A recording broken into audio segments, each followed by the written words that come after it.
सोलापूर जिल्ह्यातल्या बातम्या। पंढरपूरमध्ये शिवसेना उद्धव बाळासाहेब ठाकरे पक्षाला मोठा धक्का बसलाय। सोलापूर जिल्ह्याचे संपर्क प्रमुख साईनाथ अभंगराव आणि उपजिल्हा प्रमुख सुधीर अभंगराव यांनी शेकडो कार्यकर्त्यांसह शिवसेनेत प्रवेश केला। सोलापुरातील पदाधिकाऱ्यांचा शिवसेना प्रवेशानंतर शिवसेना उद्धव बाळासाहेब ठाकरे पक्ष आक्रमक झालाय। 2 माजी आमदार आणि 2 जिल्हा प्रमुखांनी शिवसेनेत प्रवेश केल्यानं पदाधिकारी आक्रमक झाले। पक्ष सोडलेल्या गद्दारांना शिवसैनिक जागा दाखवतील असा इशारा उद्धव बाळासाहेब ठाकरे पक्षाकडून देण्यात आलाय।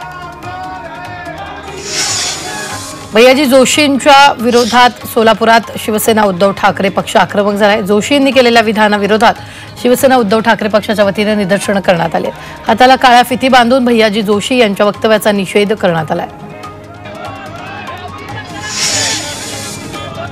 सोलापुरात अबू आझमीन विरोधात आंदोलन करण्यात आले। छत्रपती संभाजी महाराज मध्यवर्ती मंडळाकडून प्रतिकात्मक तिरडी मोर्चा काढत अबू आझमीनच्या वक्तव्याचा निषेध करण्यात आला। यावेळी अबू आझमीनवर मकोका अंतर्गत गुन्हा दाखल करण्याची मागणी करण्यात आली आहे। सोलापुरात कारागृहाच्या बाहेर उशिरा फटाके फोडणं एका तरुणाला चांगलंच भोवले। रात्री उशिरा फोडून व्हिडिओ शेअर करणाऱ्या तरुणाला पोलिसांनी चांगलीच अद्दल घडवली। तरुणानं माफी मागत पुन्हा एकदा अशी चूक होणार नसल्याची कबुली दिली आहे।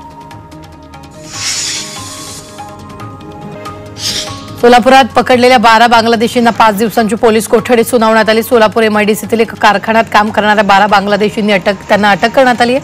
कोणावट कागदपत्राच्या आधारे बांगलादेशी वास्तव्य करत असल्याचं समोर आल्यानं पोलिसांनी 12 जणांना अटक केली आहे।